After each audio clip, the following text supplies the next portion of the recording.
आप बैठो, दादा भी कर दे। और मैं अपने आप को गुरुदेव के चरणों में इस क्रिया योग के अनंतर जो समर्पण चिंतन होता है, मैं उस समर्पण चिंतन को स्पष्ट कर रहा हूँ। आप भागो बताओ गुरु रूप नित्यम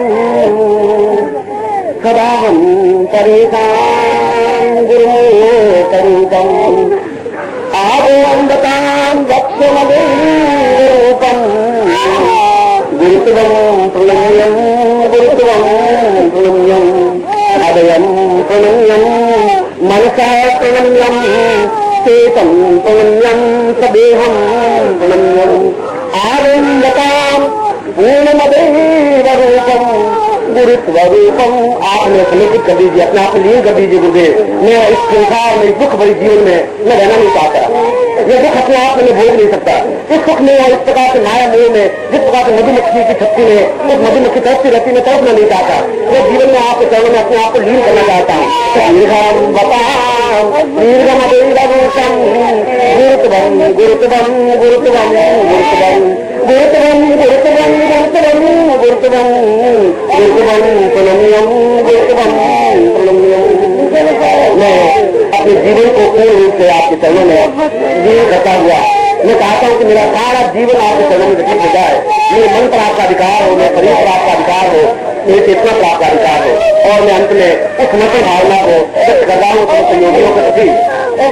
ये प्रोवताम अश्रु मदेव तुभ्यं शरणं प्रणम्यं सदेहं प्रणम्यं आत्मं प्रणम्यं मनसो प्रणम्यं मम देवरूपं स्वात्मं प्रणम्यं।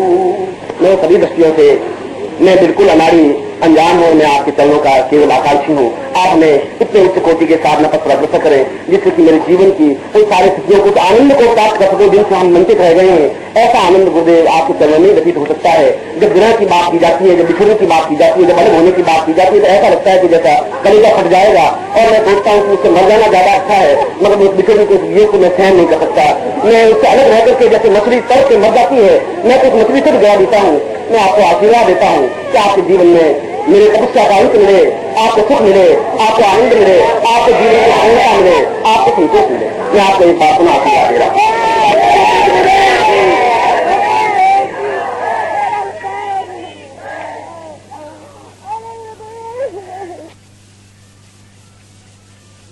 मैं भगवती जगदम्बा के उस स्वरूप को चिंतन कर रहा हूँ, उस स्वरूप का विवेचन कर रहा हूँ जो अपने आप में पूर्ण लक्ष्मी प्रदायक है, जो अपने आप में पूर्ण धन सुख और सौभाग्य प्रदायक है, जो जीवन में सारे मनोरथों को पूर्ण करने वाली है, और जो जीवन के भोग और मोक्ष दोनों को एक साथ प्रदान करने में समर्थ है।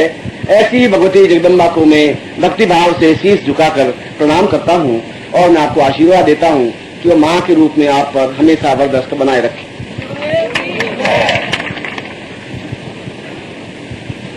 आज दोपहर को आपने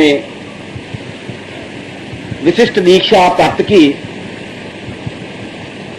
और क्रिया योग के बारे में आपने इस बात को समझने की कोशिश की कि क्रिया योग जीवन का एक ऐसा सत्य है जिसके माध्यम से हम स्वयं एक्टिविटी करते हुए, स्वयं क्रिया करते हुए और अपने इस शरीर को पूर्णता के साथ मिलाने का योग, क्रिया के माध्यम से यह योग संपन्न कर सकते हैं और उस कार्य को जो भूत और भविष्य का एक सेतु है उसको देख सकते हैं।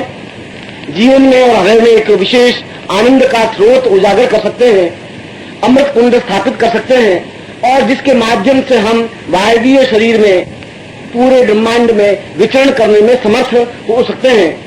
ऐसी ही दीक्षा प्राप्त करके साधक निरंतर क्रिया करता हुआ अपने जीवन में उन्नति की ओर अग्रसर हो सकता है।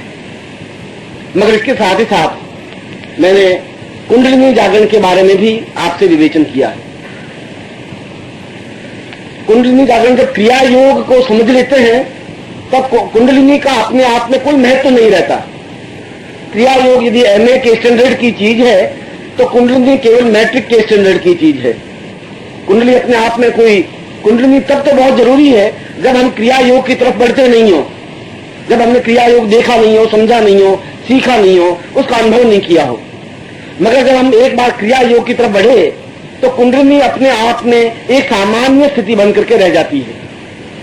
कुंडलिनी का तात्पर्य, मैं केवल 5 मिनट में इस कुंडलिनी के तात्पर्य को आपको समझा देता हूं।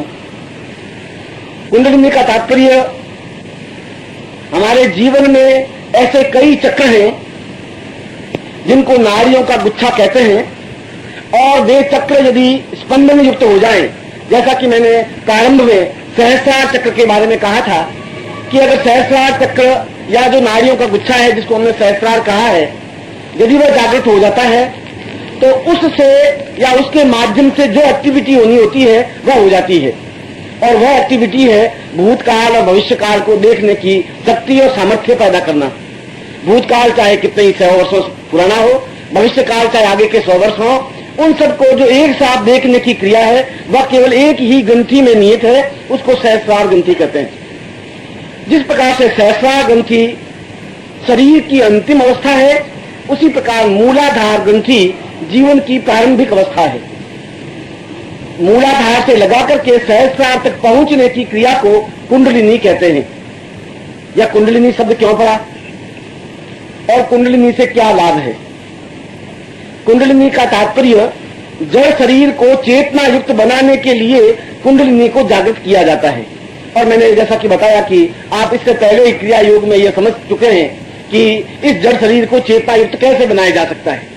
यदि वो नहीं समझते तब आप इसके मूल में जाते कि हमारे शरीर में 72,000 नाड़ियां हैं, और उन 72,000 नाड़ियों में 3 नाड़ियां मुख्य हैं, जिसको इड़ा, पिंगला और सुषुम्ना कहते हैं।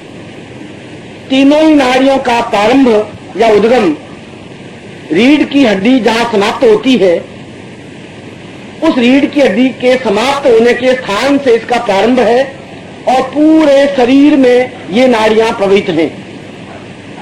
आज्ञा चक्र में केवल सुषुम्ना नाड़ी है, और वे दोनों नाड़ियां जो इड़ा और पिंगला है वे मस्तिष्क तक पहुंचती हैं। इन तीनों का अलग अलग स्थान है। अधे पक्ष तक पहुंच करके समाप्त हो जाने की क्रिया जो नाड़ी है वह पिंगला है, जो मस्तिष्क तक, दिमाग तक पहुंचती है, मस्तिष्क तक पहुंचती है वह इड़ा है, और जो आज्ञा चक्र तक पहुंच करके रुक जाती है वह सुषुम्ना है। जो केवल बुद्धि से ही कार्य करते हैं उनकी इड़ा अपने आप में ज्यादा जागृत होती है। जो अधे पक्ष को लेकर के चलते हैं उनकी सुषुम्ना और पिंगला नाड़ी ज्यादा प्रभावयुक्त है, और जो केवल भौतिक और आध्यात्मिकता का संगम करके आगे की ओर बढ़ते हैं वे सुषुम्ना नाड़ी को लेकर के बढ़ते हैं। कुल मूल रूप से यदि हम किसी वैद्य के पास जाते हैं तो सारे शरीर में कहीं पर भी रोग होता है तो केवल इन शरीर के इस नाड़ी पर 3 नाड़ियों पर हाथ रख करके और उंगलियों के माध्यम से उसके स्पंदन से एहसास कर सकता है कि पूरे शरीर में कहां पर रोग है, किस प्रकार का रोग है। इसका मतलब यह हुआ कि इन हथेली और कलाई पर जो नाड़ियां हैं, इन नाड़ियों का पूरे शरीर से संबंध है। और कई व्यक्ति आत्महत्या करने के लिए आर्ट पर पिस्तौल नहीं डालते, वे केवल ब्लेड से, पत्ती से अगर इन तीनों नाड़ियों को काट ले तो व्यक्ति की तुरंत मृत्यु हो जाती है, क्योंकि यह दिमाग को, हृदय को और पूरे शरीर की चेतना को एक साथ संगोपित करने के लिए, एक साथ प्रभावयुक्त बनाने के लिए इन तीनों नाड़ियों का सहयोग है, जिसको, और इन तीनों नाड़ियों के संयोग को कुंडलिनी कहते हैं। मैंने इसका उद्गम बता दिया कि ये कहां से प्रारंभ होती हैं, मैंने ये बता दिया कि ये कहां जाकर के समाप्त होती हैं, मगर उस समाप्त होने की क्रिया से पहले ये पूरे शरीर में विचरण कर लेती हैं। जैसा कि मैंने बताया कि पिंगला नाड़ी यदि रीढ़ की हड्डी के नीचे से प्रारंभ होती है और हृदय पक्ष में जाकर समाप्त हो जाती है, तो इसका मतलब ये नहीं कि हृदय पक्ष के ऊपर इसका अस्तित्व नहीं है। यह उस रीढ़ की हड्डी में से निकल करके पूरे मस्तिष्क में घूमती हुई फिर हृदय पक्ष में जाकर के समाप्त होती है। हमारी रीढ़ की हड्डी में यदि आपने रीढ़ की हड्डी देखी हो तो वह बिल्कुल खोखला बेलन की तरह है, जिसके 32 छल्ले हैं, बिल्कुल गोल। और इन गोल छल्लों में से होती हुई ये तीनों नाड़ियां आगे की ओर अग्रसर होती हैं, मगर ये तीनों नाड़ियां सुप्तावस्था में हैं, जागृतावस्था में नहीं है। यह तो मैंने आपको पहले बताया कि हमारा 90% शरीर सुप्तावस्था में है, जड़ है, चेतना युक्त नहीं है। उन सुसुप्त अवस्था में या जड़ अवस्था में ये तीनों नाड़ियां भी हैं, जिसको ईड़ा पिंगला सुषुम्ना कहते हैं। और तीनों को जागृत करने की क्रिया और तीनों को जिस प्रकार से जागृत किया जाता है उस क्रिया को कुंडलिनी जागरण कहते हैं। ये मूल अर्थ कि कुंडलिनी जागरण किसे कहते हैं, क्या मतलब है, इसका मकसद क्या है। और इसका मकसद है पूरे शरीर को चेतना युक्त बना करके ऊर्ध्वगामी पथ पर अग्रसर होना, पूरे शरीर को चेतना युक्त बना करके काव्यत्व में या जीवन के हृदय पक्ष की ओर अग्रसर होना। जैसा कि कल शाम को आप नृत्य कर रहे थे, मेरी राय में यह नृत्य नहीं था आपका, यह किसी प्रकार का भौंडा प्रदर्शन नहीं था, यह जीवन का एक उद्वेग था जो आपने अपने आप में प्रस्फुटित किया। और यदि ये नहीं होता, यदि जीवन में नृत्य नहीं होता तो कुंठाएं जाप हो जाती हैं।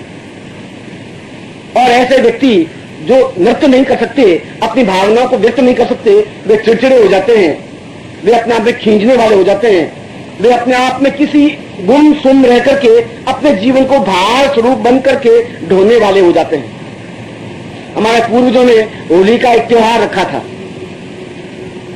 और आपको शायद ये ज्ञान नहीं है, आज से 40 साल पहले, अब तो होली का त्योहार जैसा रहा ही नहीं, मैंने 40-45 साल पहले की होली भी देखी है, आज भी होली देख रहे हैं। और 40 साल 45 साल पहले वे जवान लड़के 20-22 साल 18 साल 15 साल के लड़के जिस प्रकार से गालियां बोलते थे, आज उन गालियों का तो अस्तित्व ही नहीं रहा। और उन गालियों में दादा भी शामिल होता था, बाप भी शामिल होता था, पोता भी शामिल होता था। ये मेरे आंखों देखी घटना है और उच्च वर्ग की घटना है, कोई मजदूर कृषक की बात नहीं कर रहा हूं। ऐसा क्यों रखा पूर्वजों ने, ऐसी गालियों को देने की।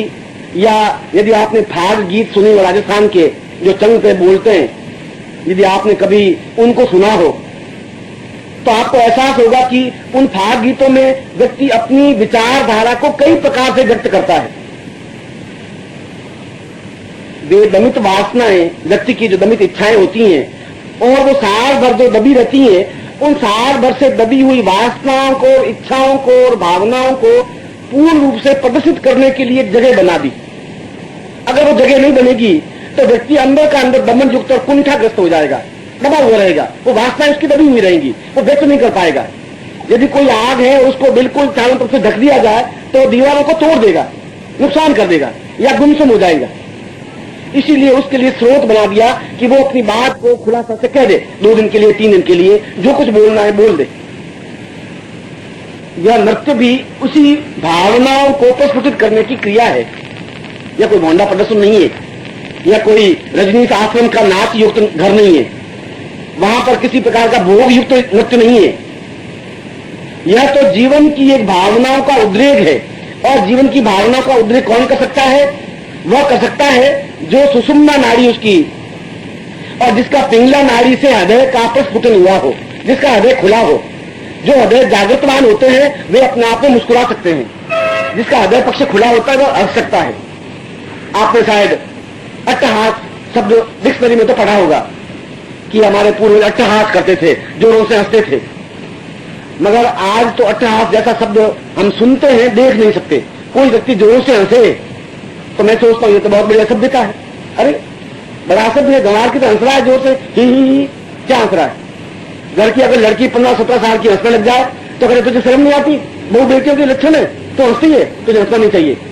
रोती हुई लड़की और रोता हुआ लड़का बड़ा अच्छा लगता है, गुमसुम रहे, बोले नहीं, वो बड़ा गंभीर लड़का, वो बड़ा अच्छा लड़का। जो हंसे, जो अट्टहास करे, जो मुस्कुराए, वो अच्छा लड़का, छिछला लड़का।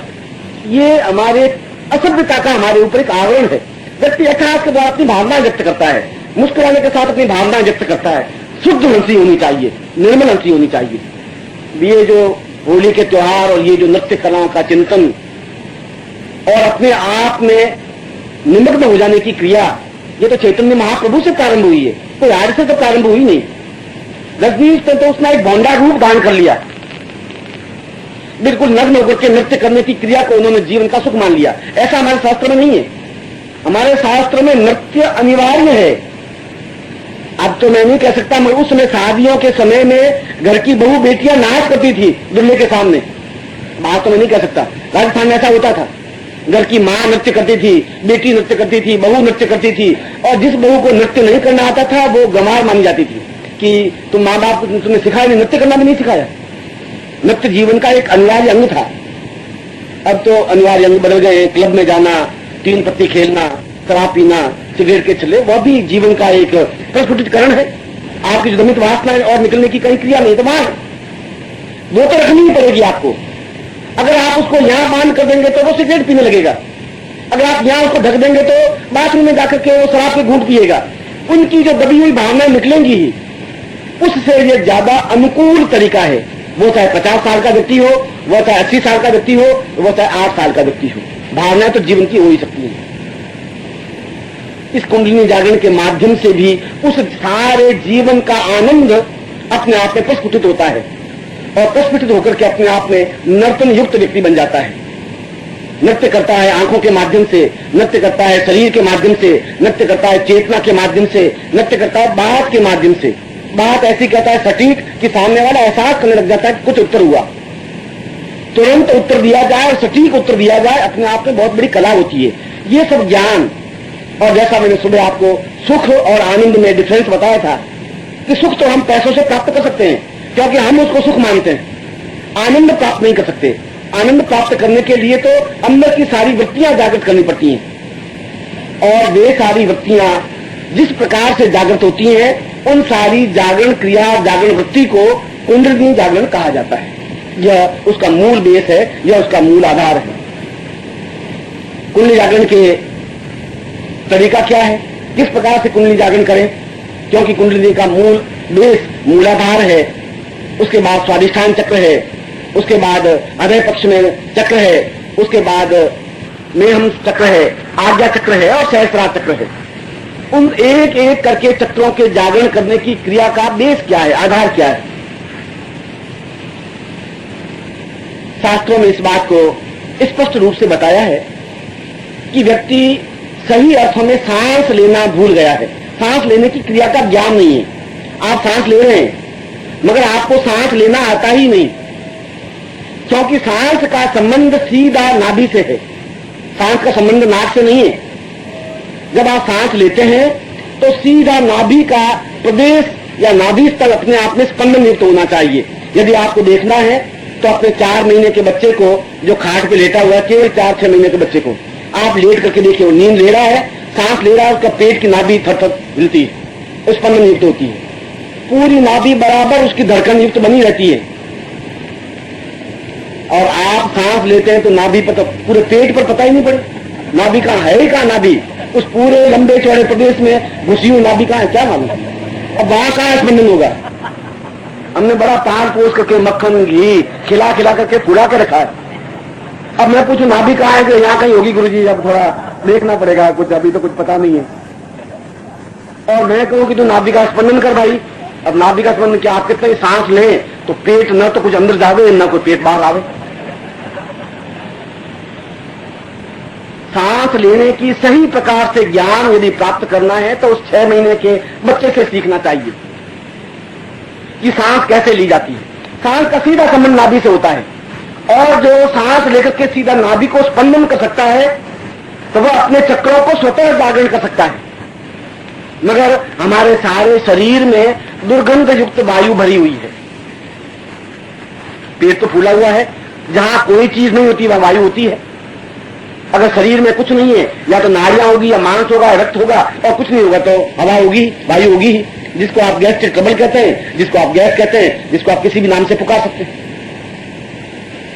वह वायु जब आप सांस लेते हैं तो कंठ तक यह वायु जाती है, बस। कंठ के बाद में वायु नीचे उतरती ही नहीं जो आप सांस ले रहे हैं।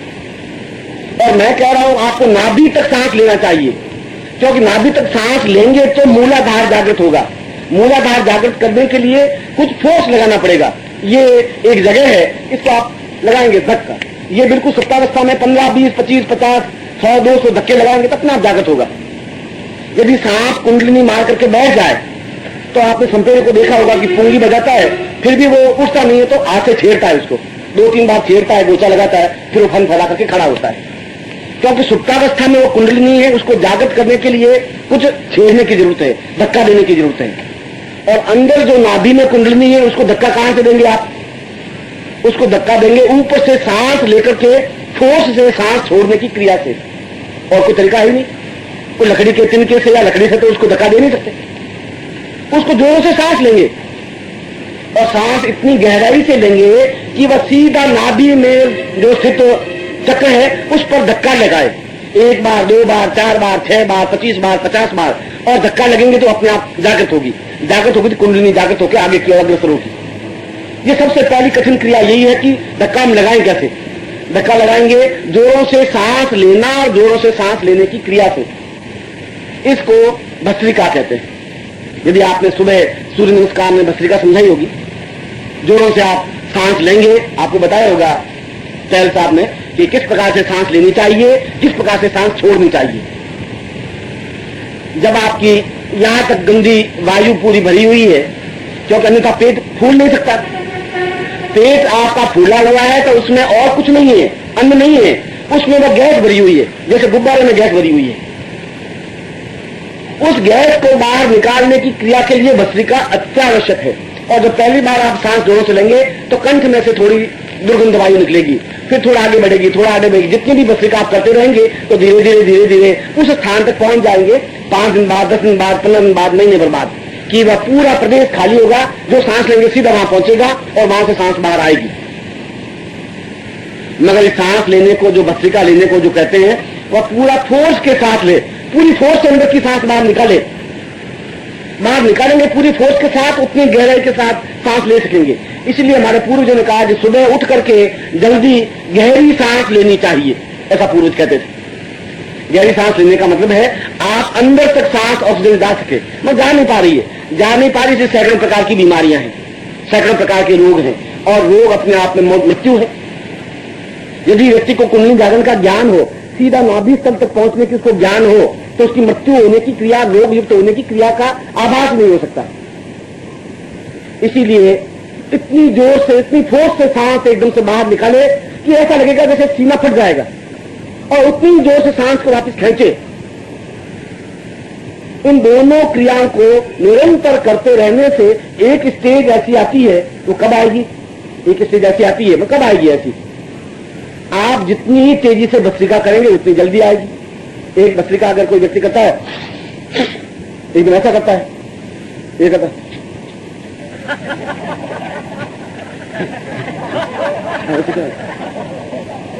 अब आप 25 साल करते हैं भस्त्रिका, गुरु जी भस्त्रिका कर रहे हैं, कुछ हुआ नहीं।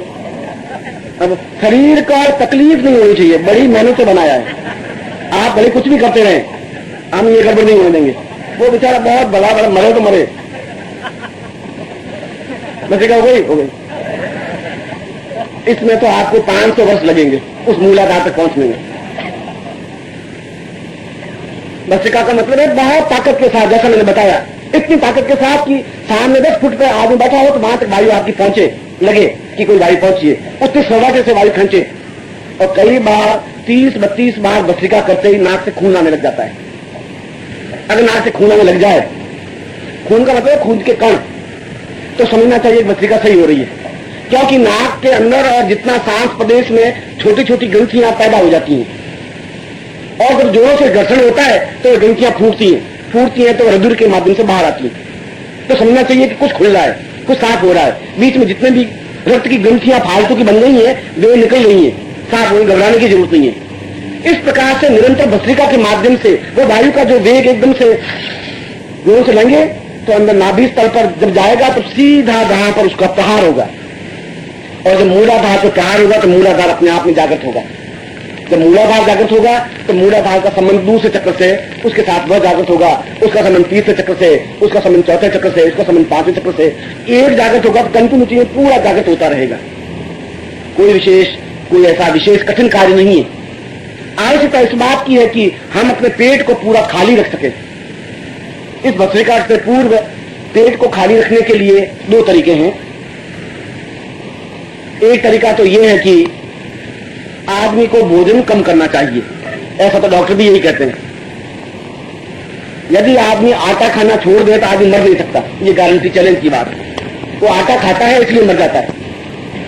यदि व्यक्ति बिल्कुल शाक और पत्तों पर और इन लोगों पर जो वनस्पति है उस पर जाकर जिंदा रहता है तो व्यक्ति की मृत्यु मोराज देसाई तुम्हारे मुंबई में 96 साल के 96 और 96 साल की अवस्था में भी वो कहता है कि मैं प्रधानमंत्री मुझे बनाए तो मैं बिल्कुल तैयार हूं, फिजिकली फिट हूं, कोई मुझे कमी है ही नहीं। आप मुझे बताइए मेरे सोचने में कहां कमी है। एज उसकी 96 है और पिछले 30 वर्षों में उसने आटा नहीं खाया, रोटी खाई नहीं, केवल 2-3 कटोरी सब्जी और सलाद, बस यही खाता है। मरा तो वो है नहीं, ये तो आपके सामने उदाहरण दे रहा हूं। मगर भूख लग जाती है शाम को गुरुजी, तो उसका क्या करें। ये आपने जो सलाह दी वो तो सही। तो मैंने ये कहा कि आटा कम खाना चाहिए, तो आटा कम खाने के लिए आप भोजन करने से पहले पानी ज्यादा पी ले। पानी ज्यादा पी ले तो फिर भूख बहुत कम लगेगी, फिर आप बहुत कम रोटी खा सकेंगे, अपने आप में आदत पड़ जाएगी। बाकी तो स्लिम बनने के लिए जितने सैकड़ों उपाय हैं उसमें से पहले पेट को फालतू का उसमें ज्यादा सामान नहीं जाए और जो हो वो पचा दे। दूसरी एक क्रिया है जो शवासन बनकर के पांवों को बिल्कुल सीधे लेट करके और पांवों को केवल 6 इंच ऊपर रखे, सिर्फ 6 इंच, आधी स्केप,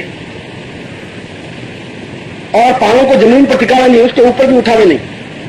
आज मैं जब प्रवचन करके जाऊं तब आप इसको एक्सपेरिमेंट करके देखना। केवल 1 मिनट तक इस प्रकार से पांव रखने पर आप देखेंगे कि पूरे पेट का सारा सामान हिल रहा है अंदर से। ऐसा लग रहा है कि जैसे सारा अंदर का प्रदेश फट रहा है केवल 1-2 मिनट में ही, क्योंकि वो जितना भी उसमें स्टोरेज है वो अपने आप में टूटने की, विखंडन करने की क्रिया करेगा और धीरे धीरे वह जो चर्बी है जिसको मांसपिंड कहा जाता है वो अपने आप में गलेगा, क्योंकि शरीर को जितनी ऊर्जा चाहिए, कैलोरी चाहिए वो तो लेगा ही। या तो कैलोरी आप रोटी के द्वारा दे देते हैं और रोटी अगर नहीं देंगे तो जो जमा है उसको शरीर प्राप्त करता रहेगा और वह चर्बी पिघलती रहेगी और पिघलती रहेगी, पेट अपने आप में ही पतला कमजोर पड़ जाएगा। जब पेट अपने आप में दबेगा तो अपने आप में ही जब आप सांस लेंगे तो उस सीधे नाभि तक पहुंच सकेंगे। और दूसरा आसन, एक आसन वो, ये भी कुंडली जागरण का मजबूत आसन है। और दूसरा आसन कि आप सीधे बैठ करके पेट को बहुत अंदर घुसेड़ें, सीधा ये सांस लेकर जितना अंदर घुसेड़ने की कोशिश करें। ऐसा लगा है कि पेट मेरा पीठ से चिपक गया है, इस लेवल पे ले, बहुत यो लेकर के और अंदर लेकर के और अंदर डालने की कोशिश करें। मगर आप इस एक्सपेरिमेंट को करेंगे तो पेट आपकी आज्ञा मानेगा ही नहीं, 1 दिन के बदले अंदर नहीं घुसेगा। आप ये करेंगे मजबूर है, क्या करें। उसको कह रहे हैं अंदर घुस, वो तो और एक दिन बाहर निकल के आ जाएगा, ये नई बात कहां से सीखी, ये क्या कर रहा है। ऐसा बहुत अंदर से दीवार में बहुत मजबूत की हुई है, तो ये फालतू पागलपन क्या कर रहा है। दूसरा आसन ये कि आप नित्य सुबह उठ करके और इस प्रकार से पेट को अंदर डालने की क्रिया करें और वो आसन करें। और तीसरी भस्त्रिका करें।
इन तीनों क्रियाओं के माध्यम से मूलाधार जागरण करने की क्रिया प्रारंभ होती है।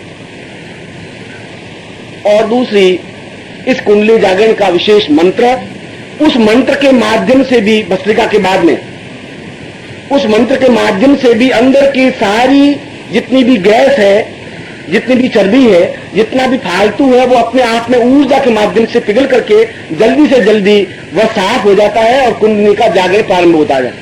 और कुंडली जागरण प्रारंभ होने का मतलब ऊर्ध्वगामी प्रवृत्तियां प्रारंभ होती है, आनंद का उद्रेक होता है और अमृत तत्व का वर्षण प्रारंभ हो जाता है। नाभि में जो अमृत तत्व इकट्ठा होता है वो अपने आप में इकट्ठा हो जाने की क्रिया कहते हैं। ये दोनों का मूल भेद है जिसके माध्यम से व्यक्ति कुंडली जागरण कर सकता है। मैंने आपको कुंडली जागरण के बहुत सरल और सामान्य सिस्टम नियम बताए, न पेचीदगी में गया, न मैं ये बताया कि कुंडली क्या है, कुंडली का ब्रह्म क्या है, कुंडली का माया से क्या संबंध है, कुंडली किस प्रकार से आंटे खाती है, कुंडली ऊपर वर्तुल कैसे कराती है। इससे तुम्हारा कोई मतलब नहीं है, क्योंकि जब आपने उस विशेष साधना को समझा है जिसके माध्यम से पूरा शरीर चैतन्य किया जा सकता है, तो उस मैट्रिक की परीक्षा देने की कोई आवश्यकता नहीं है। उस क्रियायोग के माध्यम से भी पूरी कुंडली जागृत होती है, मगर यदि वो नहीं करना हो तो इसके माध्यम से भी कर सकते हैं। मेरा ये प्रवचन देने का पीछे मकसद ये था कि मैंने इस पैम्पलेट में दोनों बातें लिखी थी, कुंडली जागरण और क्रिया योग। इसलिए मैं कुंडली जागरण के बारे में आपको समझा रहा था कि कुंडली जागरण इन तरीकों से आप कर सकते हैं। प्रातः काल उठ करके सीधा लेट करके उस आसन को करें, और वो आसन पहले आप 1 मिनट करें, फिर 2 मिनट करें, फिर 3 मिनट करें, फिर 4 मिनट करें, 8 मिनट करें। और आप 1 मिनट करने पर ही आप देखेंगे कि वास्तव में और पूरे शरीर पर कहीं जोर नहीं पड़ रहा है, सीधा नाभि के ऊपर जोर पड़ रहा है, पेट पर, और पेट की सारी चर्बी पिघलने की क्रिया प्रारंभ हो गई। और उसके बाद आप भस्त्रिका करें, आपका दिन भर अपने आप में तरोताजा स्वस्थ बना रहेगा। जिसकी कुंडली जागृत होती है वो अपने आप में ही 3 कलाओं से ऊपर की ओर सरक जाता है। क्योंकि मैंने आपको बताया है आप एक कला प्रधान है। आपका मेरा संबंध जितने वर्षों तक रहे, 5 वर्ष, 7 वर्ष, 10 वर्ष, 15 वर्ष, उसके माध्यम से आपको अपना प्रयत्न करके 16 कलाओं तक पहुंचना है। उन 16 कलाओं तक पहुंचने की क्रिया के लिए प्रयत्न आपको करना है। मैं बराबर एक आपको गाइडेंस देता रहूंगा, बराबर आप मिलते रहें। यह भी जीवन का एक आवश्यक अंग है, जीवन का एक आवश्यक कर्तव्य है जिसको आप कर सकते हैं। उस कुंडली जागरण यंत्र का मैं प्रयोग करवाऊंगा, मगर इससे पहले जो आपको मैंने सामान दिया है उस सामान के बारे में कि उसका उपयोग कैसे कर सकते हैं मैं उसको आपको समझा देता हूं।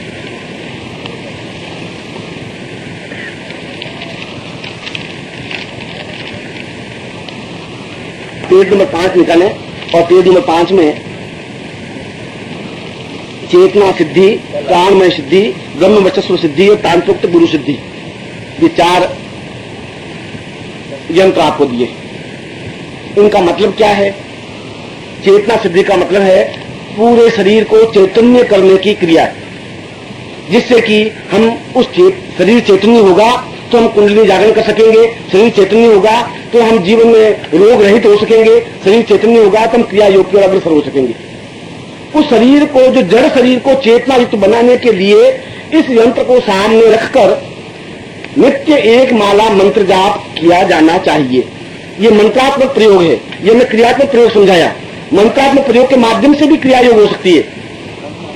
चेतना मंत्र मैं आपको लिखवा देता हूं, आप नोट कर लीजिए। मंत्र है, मैं मंत्र एक बार ही बोलूंगा, यदि आप पूरा नहीं लिख सके तो बाद में निर्मोह जी से मिलकर पूरा करवा लेना, पर एक बार ध्यान देंगे तो पूरा सुनाई देगा। मंत्र है ओम रीम मम प्राण देह रोम प्रतिरोम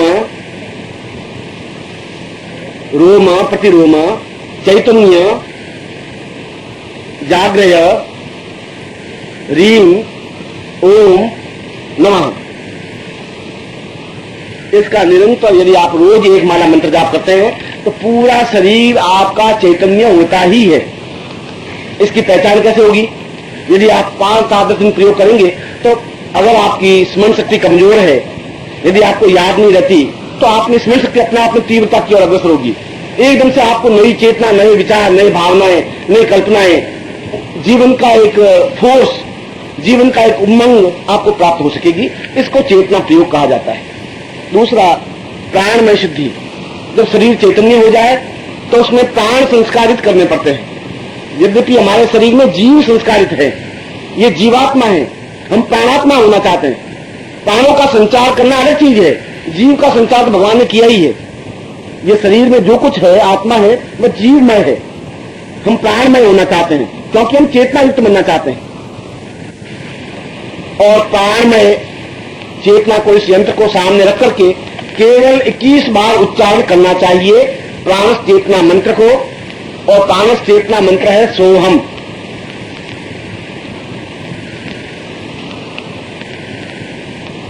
तीसरा, ब्रह्म वर्चस्व सिद्धि। जब प्राण शरीर में प्रवाहित होंगे तो व्यक्ति ब्रह्म की ओर अग्रसर होगा, ब्रह्म को पहचानने की ओर, सहस्रार की ओर अग्रसर होगा। उस सहस्रार की ओर निरंतर अग्रसर होने के लिए जिस मंत्र की जरूरत है और जिस मंत्र के माध्यम से व्यक्ति सीधा उस सहस्रार की ओर अग्रसर हो सकता है, वह मंत्र, या जिसको ब्रह्म वर्चस्व मंत्र कहते हैं, वह मंत्र है ओम ब्रह्मा, वही वह के ऊपर 2 मात्राएं, ब्रह्मा वही रसो हम, रसो हम, रसो हम। और चौथा है तांत्रोक्त गुरु सिद्धि। एक माला मंत्र है। तांत्रोक्त गुरु सिद्धि का तात्पर्य है कि गुरु को अपने आज्ञा चक्र में स्थापित कर देने की क्रिया मंत्रोक्त रूप से, वह तो मैंने क्रिया योग के माध्यम से समझाया, मंत्र के माध्यम से भी आज्ञा चक्र में गुरु को स्थापित किया जा सकता है। और उसका मंत्र है निरंतर 16 माला मंत्र जाप करने से, नित्य 16 माला मंत्र जाप करें। 16 माला नहीं कर सकते तो 8 करें, 8 नहीं करे तो 4 करें, 4 नहीं करे तो 2 करें, 2 नहीं करे तो 1 करें, वो तो आपकी क्षमता है।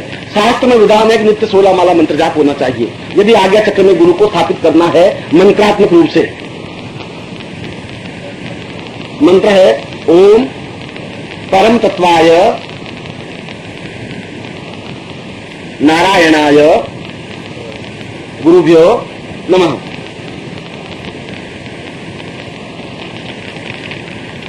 फिर आप पन्ना पलटिए, 22 तारीख में लिखिए सहस्रार सिद्धि प्रयोग।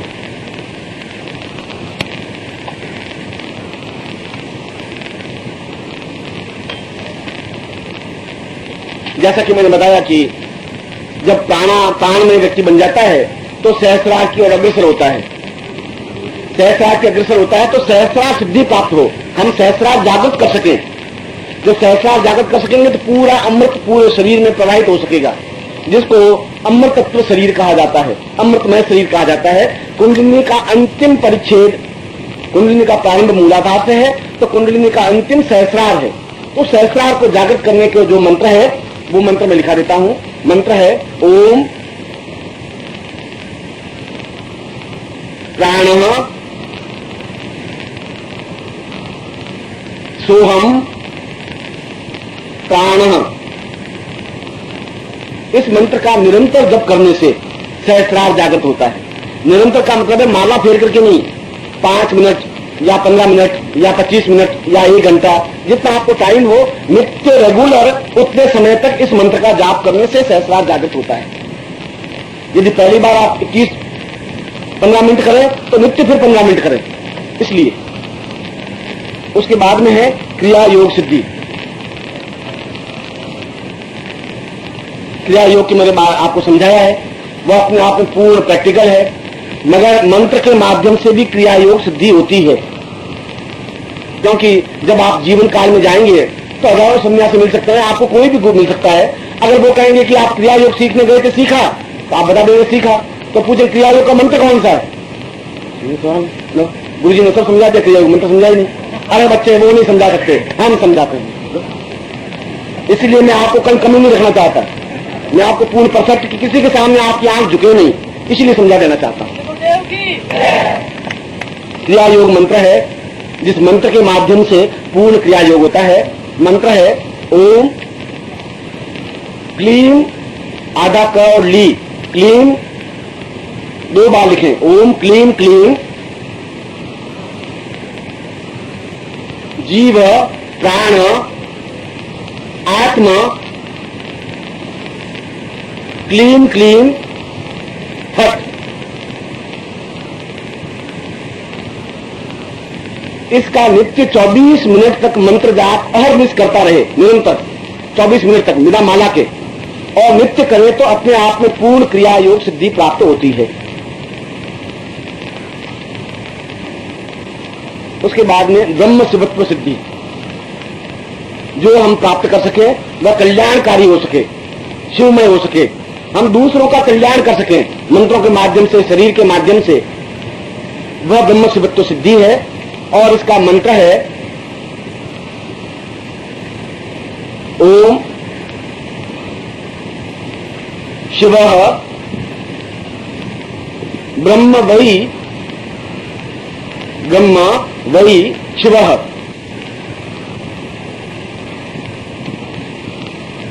और उसके बाद में दिया है सिद्धाश्रम प्रवेश सिद्धि। मंत्रों के माध्यम से भी इसकी 15 मिनट तक मंत्र जाप करना चाहिए निरंतर।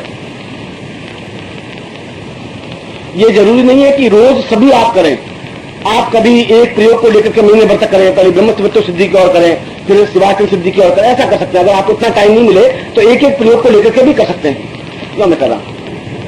सिद्धाश्रम प्रवेश सिद्धि, सिद्धाश्रम के बारे में मैंने आपको पत्रिकाओं के माध्यम से भी और अपने प्रवचनों के माध्यम से भी समझाया है कि सिद्धाश्रम क्या चीज है और किस प्रकार से जीवन की क्रिया योग की, जहां क्रिया योग समाप्त होता है वहां सिद्धाश्रम प्रारंभ होता है। तो सिद्धाश्रम का अंत तो अपने आप में कोई समाप्त ही नहीं है, वह तो अपने आप में एक अनुदर्शनीय, जिसको कहते हैं कि ब्रह्मानंद कहा जाता है। ब्रह्मानंदम परम सुखदम केवलम ज्ञान मूर्ति द्वंद्वातीतम भव भय रहितम, उस स्थान को प्राप्त करने की क्रिया को सिद्धाश्रम कहते हैं। तो सिद्धाश्रम प्राप्ति मंत्र के माध्यम से भी हो सकती है, और इस यंत्र के सामने नित्य 11 माला मंत्र जाप स्फटिक माला से करे।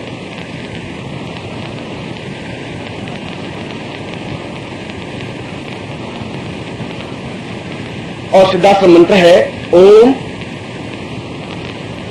पारमेष्ठी परम तत्वाय गुरु बीजेन फट। इसका मंत्र जाप जितना ही आप पूर्णता के साथ, लगन के साथ मंत्र जाप करेंगे, उतनी सफलता आपको ज्यादा मिल सकेगी। इसके आगे का प्रयोग है सबीज सिद्धि। सबीज सिद्धि का तात्पर्य, जब व्यक्ति साधना कर लेता है, जब एक पौधा बड़ा होता है तो पौधे में कोई ताकत नहीं होती।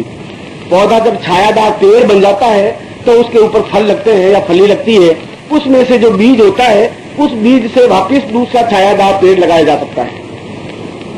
अगर गुरु बने तो गुरु खुद इतनी क्षमतावान बन सके कि वापिस दूसरे शिष्य को भी उतना ही क्षमतावान बना सके, ऐसी स्थिति को सबीज प्रयोग कहते हैं। आप उस स्टेज पर पहुंचे जब आप स्वयं तो सिद्ध हो ही, मगर आप अपनी तपस्या की ऊर्जा से दूसरों को भी, अपने शिष्य को भी उस लेवल तक लाने में क्षमतावान हो सके, ऐसी स्थिति को सबीज प्रयोग कहते हैं, बीज युक्त प्रयोग कहते हैं। और इसका मंत्र है, सिर्फ एक अक्षर का मंत्र है गुम, जो गुरु बीज है, छोटा गु और उसके ऊपर बिंदी।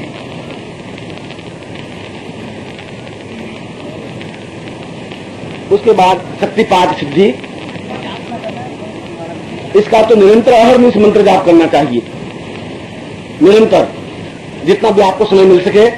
24 मिनट तो कम से कम है ही, या एक माला तो कम से कम है ही, जितना आपको समय मिल सके वैसा करें। उसके बाद में शक्तिपात।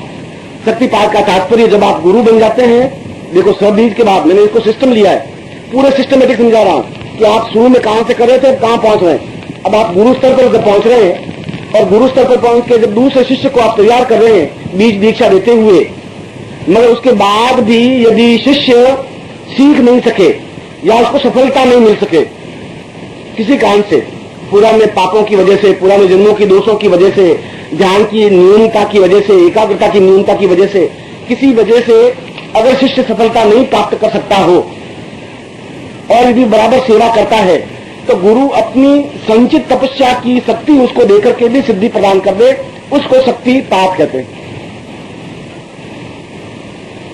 और शक्तिपात मंत्र है ओम सम्मोहनाय सम्मोहनाय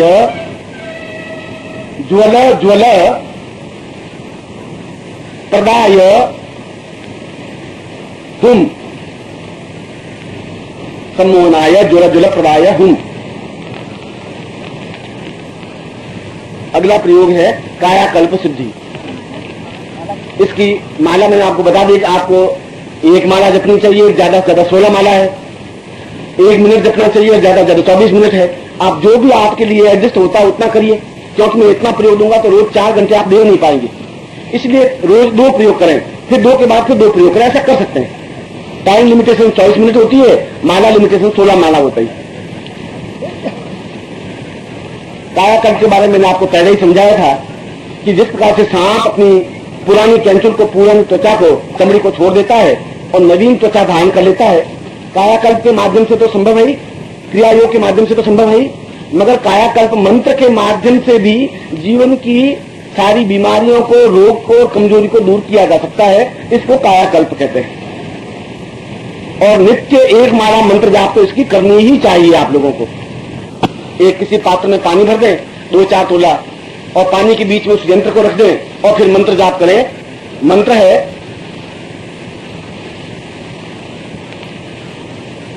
सह अमृतम पूर्ण कायाकल्पम परमम वै नमः। और 1 माला मंत्र जाप करके उस यंत्र को उस पानी से बाहर निकाल दें, उस पानी को आप पी लें। ऐसा आप नित्य करें। विसर्ग स का मतलब स का आगे 2 विसर्ग। और उसके बाद है ब्रह्मत्व सिद्धि प्रयोग।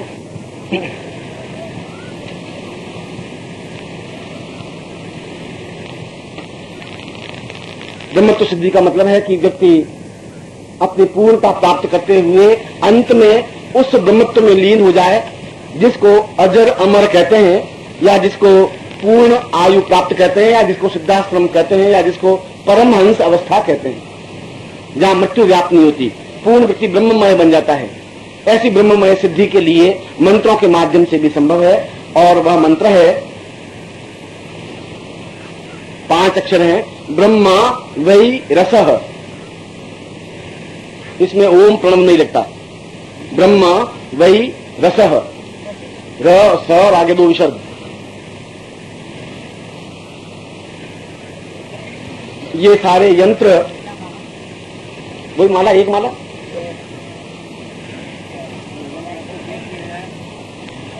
यदि आपके लिए अलग अलग मालाएं आप नहीं प्राप्त कर सके तो केवल खड्गमाला के माध्यम से भी प्रत्येक प्रकार की साधना संपन्न कर सकते हैं। संसार की जितनी भी साधनाएं हैं वे सभी साधनाएं खड्गमाला के माध्यम से कर सकते हैं।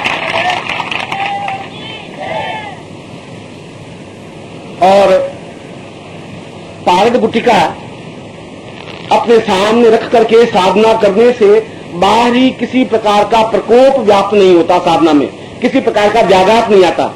किसी प्रकार का भूत, प्रेत, पिशाच, यक्ष, गंधर्व, राक्षस, किन्नर कोई आपकी साधना में विघ्न बाधा उपस्थित नहीं कर सकते। इसीलिए उस भगवान शिव के वीर्य प्रतीक को पार्द के रूप में सामने रखा जाता है, जिसको पार्द गुटिका कहा जाता है। और आपको पूर्ण सिद्धि मिल जाए, उस पूर्ण सिद्धि प्राप्ति के लिए जो साधना कर रहे हैं उसको सफलता मिले ही उसको सच्चिदानंद स्मृति चिन्ह जो है उसको अपने सामने रख करके मंत्र जाप करना चाहिए, तो अवश्य ही सफलता प्राप्त होती है। इसीलिए मैंने आपको उन तीनों वस्तुओं को भी, इन 12 वस्तुओं को इसलिए प्रदान किया कि जीवन में आप सभी प्रकार की साधनाओं में निष्णात हो सके, सफलता प्राप्त कर सके।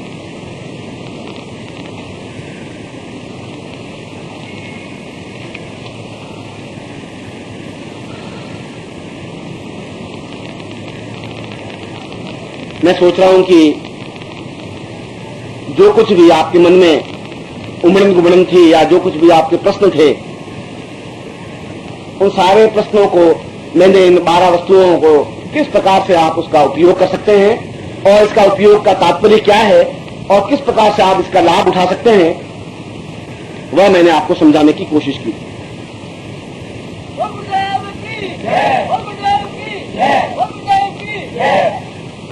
मैं आपको आशीर्वाद देता हूं कि आपको सफलता मिले, आपको सिद्धि मिले और जीवन का आप पूर्ण आनंद प्राप्त कर सकें।